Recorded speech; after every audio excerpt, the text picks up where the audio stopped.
Captain, the human didn't put on its anti-warp gear before we jumped. The first mate reported, antennae shaking. Sad to hear. Prepare the coffin and jettison it. The captain responded sadly. No, sir. The human, nothing's happened to it. It didn't go insane from seeing infinity in the stars. The captain shuddered, and the first mate responded with a loud chittering noise of fear. The two rarest gestures of their species, happening simultaneously. The captain stilled itself and slowly picked up its translator. Bring me to the human, it said slowly. Jessica sat with her eyes covered, a cool, wet rag on her forehead, deftly maneuvering a small cube she always carried with her in her palm. She breathed slowly and deeply, and when she heard the chime of the observation window, she slowly sat up. More tests? She asked, her voice slow and her words drawn out.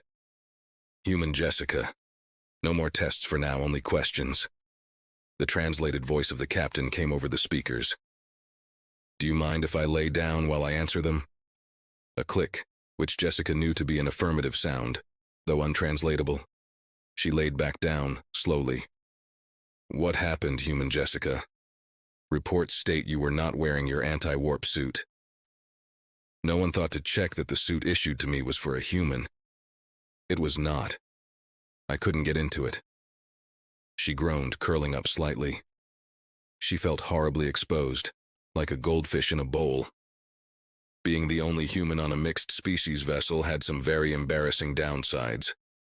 They just didn't understand the human need to always wear clothing. That is, unfortunate. The quartermaster will be flayed as punishment for endangering your life.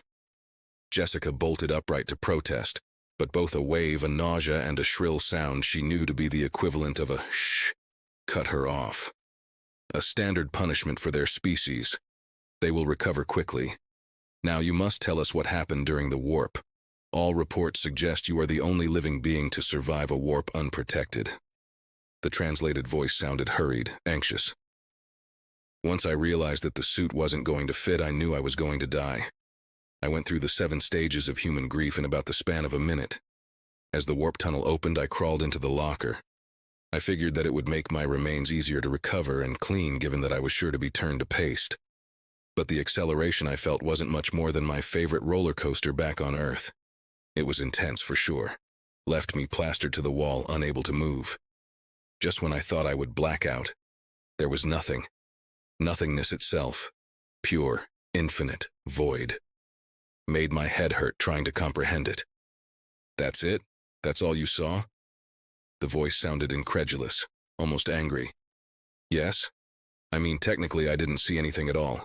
None of my senses worked. No sight, sound, touch, taste, smell, nothing. But I was conscious. I know that much. There was a long silence. How is it possible? So many have died in warp accidents. Their eyes, their brains exploded upon warp exit. Those that survive are driven mad and usually end up dead soon after. How, of all things, did a human make it out unscathed? Now the voice was angry. I don't know. I just stopped thinking about it when my head began to hurt.